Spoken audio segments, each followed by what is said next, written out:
오늘 이 자리에 함께 공동체로 모여서 예배를 드리는 여러분, 그리고 집에서 영상으로 함께 예배를 드리는 우리 모든 성도 여러분, 주님의 놀라운 축복과 은혜가 함께 하시기를 간절히 축원합니다. 저는 여기 오기 전에 제가 한 8년 정도 논산에서 목회를 한 적이 있습니다. 논산 시내에서 목회를 했는데, 논산 시내에서 한 10km 정도 떨어진 곳에 연무대라는 곳이 있습니다. 연무대 하면 다 알죠? 남자들도 알고 또 부모들도 압니다.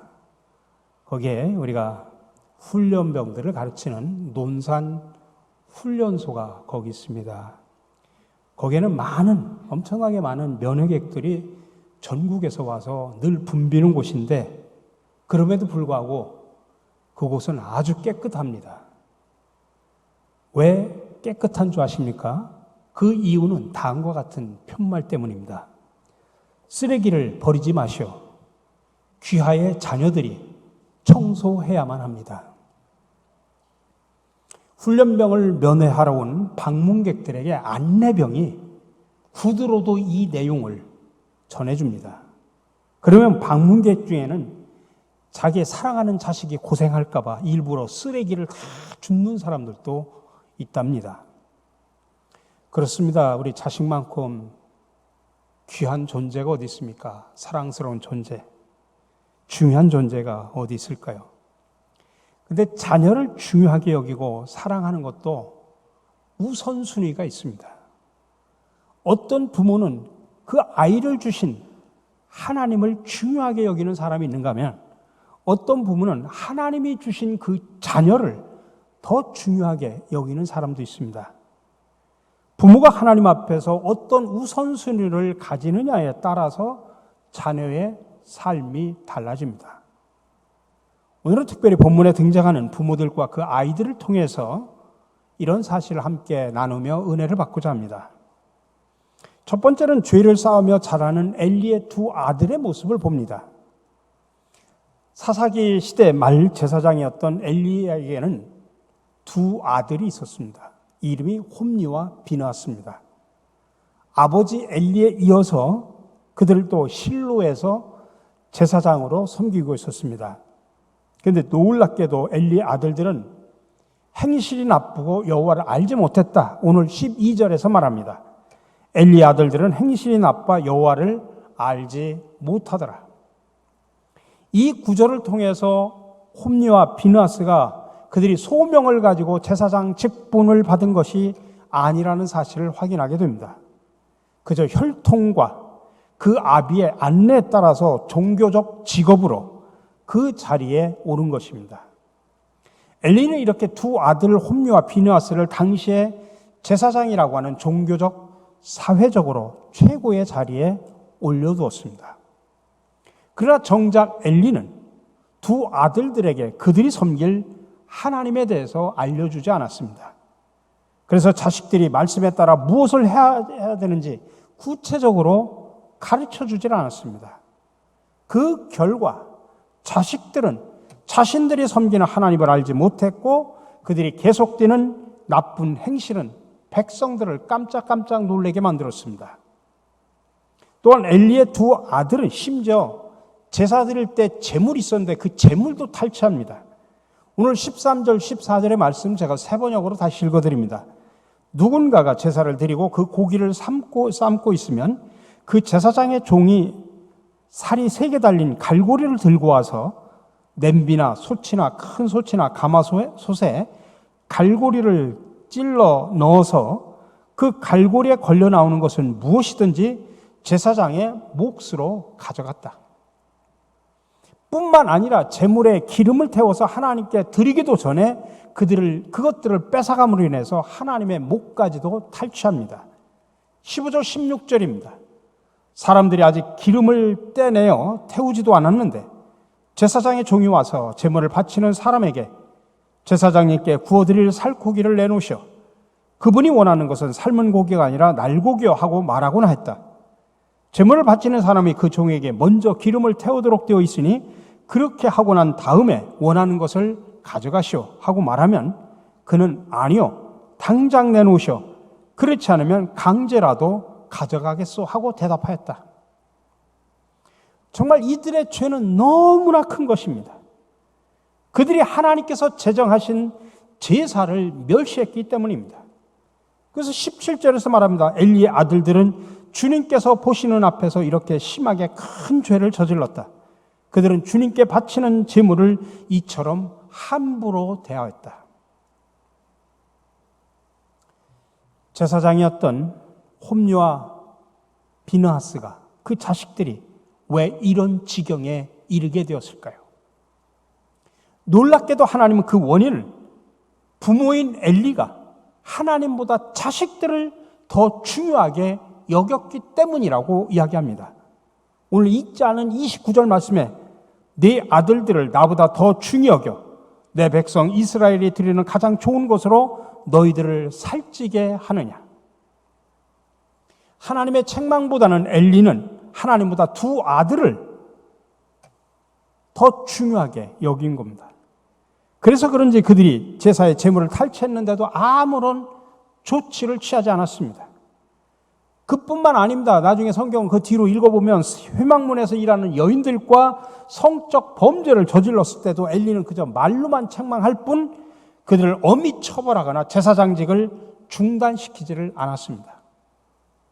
하나님의 거룩한 제사를 파기하고 그분의 제사를 탈취했는데도 그 심각한 죄보다는 자녀들과 그들의 제사장 직분 유지를 더 중요하게 생각했다는 이야기입니다.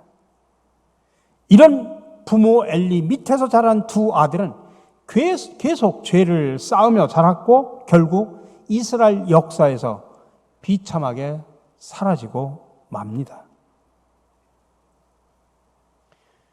어느 어머니가 자녀에게 심부름을 시키려고 하자 자녀가 어머니에게 이렇게 말을 하더랍니다.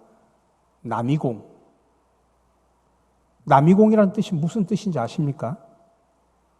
처음에는 어머니가 그 말의 뜻이 무엇인지 어리둥절하자 아이가 말하더랍니다. 나 미안해, 공주야. 그렇게 말을 하더랍니다. 부모들이 자녀를 공주와 왕자만으로만 키우다 보니까 주위에 온통 공주병 걸린, 왕자병 걸린 환자들만 많습니다.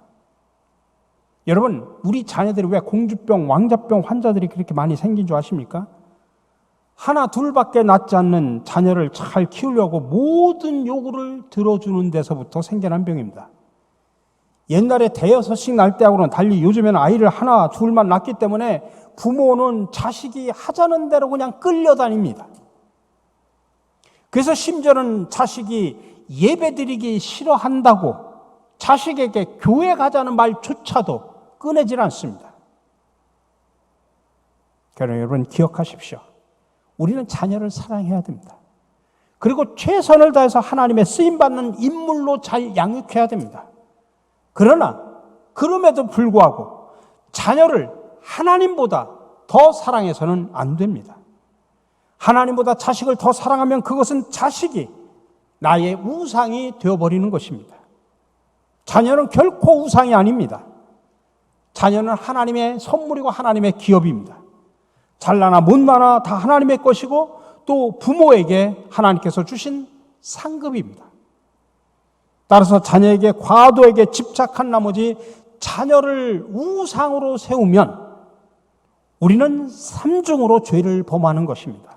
하나는 하나님께, 두 번째는 자기 자식에게, 그리고 세 번째는 나 자신에게, 이렇게 삼중으로 죄를 짓는 거나 마찬가지입니다. 우리 부모에게는 자녀를 하나님의 뜻대로 키워야 될 책임이 있습니다. 우리 부모들은 자녀들이 원하는 방법이 아니라 하나님께서 원하시는 방법으로 우리의 자녀들을 양육해야 됩니다. 오늘 본문에서 엘리는 아들들을 하나님보다 더 사랑하는, 다시 말하면 자식을 우상화했습니다. 오늘 우리는 이 본문에 엘리와 그 두 아들들을 보면서 우리 스스로에게 정직하게 물어보시기 바랍니다. 나는 지금 자녀를 주신 하나님을 더 중요하게 여기는지, 아니면 하나님이 주신 그 자녀를 더 중요하게 여기고 살고 있는지. 부모가 하나님보다 아이들을 중요하게 생각할 때 하나님에 대해서 알려주고 교육하기보다는 자녀가 좋은 대학, 좋은 직장과 같은 사회적인 지위와 성공에 대해서 더 신경을 쓸 수밖에 없습니다. 그래서 인생에서 가장 중요한 분, 하나님을 가르치는 일에는 뒷전으로 밀려질 수밖에 없습니다. 또한 자녀들이 죄를 지어도 그것을 말씀의 기준으로 책망하거나 바로잡지 않습니다. 이런 부모 밑에서 자란 자녀들은 물론 일정 기간 교회에 머물고 또 교회 문화에도 익숙하고 심지어 한때 교회에서 학생회장, 청년회장 다 봉사도 했지만 결국에는 하나님을 알지 못하는, 그래서 쉽게 유혹에 빠지고 죄에 빠집니다. 오늘 이 시대에도 하나님보다도 자녀를 더 중요시 여기는 현대판 엘리 같은 부모들이 얼마나 많은지 모릅니다. 그래서 우리 주위에 여전히 현대판 홈리와 비누아스 같은 자녀들이 자라나는 것을 볼 수가 있습니다. 그런데 오늘 본문의 후반부에는 이런 엘리의 두 아들들과는 대조적인 모습으로 신실하게 하나님을 섬기는 한 소년이 등장합니다. 그의 이름이 사무엘인데 아직도 어렸다라고 표현합니다. 18절 말씀에 사무엘은 어렸을 때에 세마포 에봇을 입고 여호와 앞에서 섬겼더라. 어린 사무엘이 어떻게 이렇게 하나님을 섬기면서 그분 앞에서 자랄 수 있었을까요? 그 어린 사무엘 뒤에는 믿음의 어머니 한나가 있었다는 이야기입니다. 사무엘은 한나가 하나님께 간절히 기도하여 구한 것으로 얻은 아들입니다. 하나는 이렇게 귀하게 얻은 정말 귀한 사무엘이 딱 젖을 떼자마자 자신이 서원한 대로 엘리 제사장에게 가서 그를 하나님께 드리겠다고 결심을 합니다. 한나는 하나님께 깊은 기도와 찬양을 들은 후에 결국 사무엘을 하나님께 드렸습니다. 이후 어린 사무엘은 제사장 엘리 앞에서 여호와를 섬겼습니다. 한나가 이렇게 할 수 있었던 것은 자신이 간절히 얻은 그 존귀한 귀한 사무엘보다도 그를 주신 하나님을 더 중요시 여겼기 때문입니다. 그래서 아이를 하나님께 드린 후 한나가 할 수 있었던 것은 그냥 매년 제사를 드리러 실로에 갈 때마다 사무엘에게 작은 겉옷을 지어다 주는 것뿐이었습니다. 그러나 하나님은 사무엘이 어렸을 때부터 세마포 에봇을 입도록 해주셨습니다. 이렇게 하나님이 주신 옷을 입고 어린 사무엘은 하나님을 섬기며 그 앞에서 자라나 왕정시대 초기에 이스라엘을 이끌어가는 위대한 선지자, 지도자가 될 수 있었던 것입니다. 여러분, 이 시대에도 한나의 삶은 계속되어야 합니다. 자녀를 주신 분이 하나님임을 인정하며 자녀들을 하나님께 드리는 사람이 바로 한나의 삶을 사는 것입니다. 저는 부디 바라기는 여러분들 모두가 한나처럼 자녀를 하나님께 드리기를 간절히 바랍니다. 자녀를 하나님께 드린다고 하면 잘못 오해를 하면 우리 자식을 목사를 만들어야 되는가? 이렇게 생각을 할 수가 있습니다만 그런 뜻이 아닙니다. 내 자녀를 하나님께 드린다고 하는 말은 두 가지 의미가 있습니다. 하나는 첫 번째로 자녀들의 소유권이 하나님께 있다는 것을 인정하는 것입니다.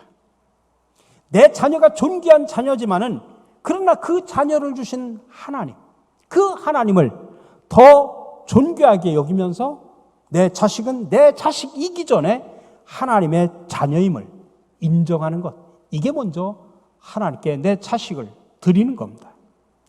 두 번째로는 우리의 자녀들이 그분 앞에 나아갈 수 있도록 환경을 만들어주는 겁니다.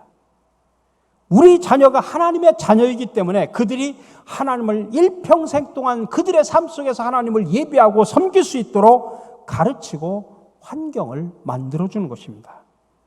대학보다 직장보다 성공보다 더 중요한 것은 우리 자녀들이 하나님을 알고 그들의 삶 속에서 하나님을 예배하는 것입니다. 하나님을 섬기는 것입니다. 하나님께 자신의 자녀들을 드린 부모들은 이런 분명한 확신을 가집니다. 그래서 잠언 23장 13절에서는 이런 말을 합니다. 아이를 훈계하지 아니하라고 하지 말라. 그 말은 아이를 훈계하라 그 소리입니다. 채찍으로 그를 때릴지라도 그가 죽지 아니하리라. 네가 그를 채찍으로 때리면 그의 영혼을 스올에서 구원하리라. 여기서 훈계라는 말을 영어로 discipline이라고 표현하는데 한자로는 가르칠 훈자에 경계할 계자라고 말합니다. 이 말은 바른 길을 가르치고 가지 말아야 될 길은 엄중하게 경고하라는 것입니다. 아이들이 잘못된 길로 가면 가르치고 필요하면 때로는 사랑에 매질도 하라는 것입니다. 어느 유대인 부모가 아이들과 함께 회당에 예배를 드리러 갔습니다. 근데 이 아이가 그냥 친구 집에 들렸다가 오겠다고 해서 그러면 친구 집에 들려서 회당에서 만나기로 하고 부모만 회당에 왔는데 이 자식이 회당에서 예배가 끝날 때까지 보이질 않는 겁니다. 집에 와 보니까 이 아이가 냉장고를 문을 열어놓고 거기서 아이스크림을 꺼내 먹고 있는 겁니다. 아이가 회당에서 예배를 드리는 것보다는 집에서 쉬고 아이스크림을 먹는 게 더 좋았던 것입니다. 그 모습을 바라본 어머니는 회초리를 꺼내가지고 아이를 사정없이 때렸습니다. 그 모습을 바라본 아버지는 옆에서 말리지도 않습니다. 어머니가 얼마나 때렸는지 이 아이가 병원에 실려갈 정도로 때렸습니다. 여러분, 유대인 부모들은 자녀들이 단 한 번만 예배를 빠져도 가차없이 사랑의 매질을 합니다. 그러다 보니까 어렸을 때부터 아이들이 철저하게 신앙 중심, 하나님 말씀 중심으로 자란 아이들이 갖고 있는 신앙심은 어떻겠습니까? 그들은 일평생 동안 신앙에서 떠나질 않습니다. 그래서 유대인에게는 청소년 문제가 없다는 말이 있습니다. 어려서부터 말씀을 가지고 우리가 하는 하브루타 교육을 철저하게 시키면서 관계를 형성하고 말씀 가지고 아이들의 눈높이에서 같이 가르치다 보니까 유대인에게는 청소년 문제가 없다고 하는 것입니다. 우리 사랑하는 성도 여러분, 비록 내가 우리 자식들에게 높은 지위를 물려주지 못하고 물질적인 풍요함을 물려주지 못한다고 할지라도 자녀를 하나님께 드리는 한나와 같은 믿음의 부모들이 되시기를 간절히 바랍니다. 한나는 사무엘이 어렸을 때 높은 지위도 주지 못했고 고작 준다는 게 작은 겉옷 하나밖에 줄 수 없는 그런 평범한 여인이었습니다. 그러나 한나의 인생에서 영원히 빛나는 특별함이 있었는데 그것은 사무엘을 하나님께 드렸다는 것입니다. 어머니 한나의 그 결단과 행동이 아들 사무엘의 인생을 바꿔놨습니다. 그가 어렸을 때부터 사무엘이 하나님을 섬기며 그분 앞에서 자랄 수 있었습니다. 한나처럼 저와 여러분들도 우리의 자녀들을 하나님께 드립시다. 한나의 결단을 받으셨던 그 하나님은 저와 여러분들의 결단도 받으실 줄로 믿습니다. 그리고 그렇게 믿음으로 드려진 우리 아이들이 이 시대의 사무엘로 하나님으로부터 귀하게 쓰임받는 귀한 인생이 됨을 믿으시기 바랍니다. 우리 사랑하는 성도 여러분, 문제 자녀 뒤에는 문제 부모가 있다는 말을 많이 들어보셨죠? 부모에게 문제가 있기 때문에 문제 자식이 생기는 겁니다. 문제아가 뚝 하늘에서 떨어지는 게 아닙니다. 부모가 문제아였습니다. 그래서 문제아가 생기는 겁니다. 오늘 말씀처럼 문제 아버지 엘리가 있었기 때문에 패역한 일을 저지르는 자식 홈리와 비느하스가 생긴 겁니다. 엘리는 하나님보다 자식을 더 사랑하며 자식을 우상화시켰고 자식을 책망하지 않고 관대하게만 대했고 자식의 신앙 교육을 아주 소홀히 여겼습니다. 그 결과 두 아들들이 악행을 저지르다가 나중에 하나님의 진노를 받고 가문은 완전히 몰락해버리고 역사의 전면에서 슬그머니 사라져버렸습니다. 그러나 한나는 늦게 얻은 아들이었지만 그러니 얼마나 귀합니까? 근데 그 아들을 하나님께 바치고 기도로 양육했기 때문에 나중에 사무엘이 이스라엘을 구하는 민족의 지도자가 되었던 것입니다. 이처럼 자녀 교육이 중요합니다. 여러분, 저는 부디 바라기는 이 자리에 자식의 신앙 교육을 소홀히 했던 엘리 제사장과 같은 부모가 한 사람도 없기를 간절히 바랍니다. 오히려 위대한 선지자 사무엘을 신앙으로 잘 양육했던 한나와 같이 우리 모두 자녀들을 하나님께 온전히 드리는 그런 부모들이 되시기를 주님의 이름으로 간절히 축원합니다.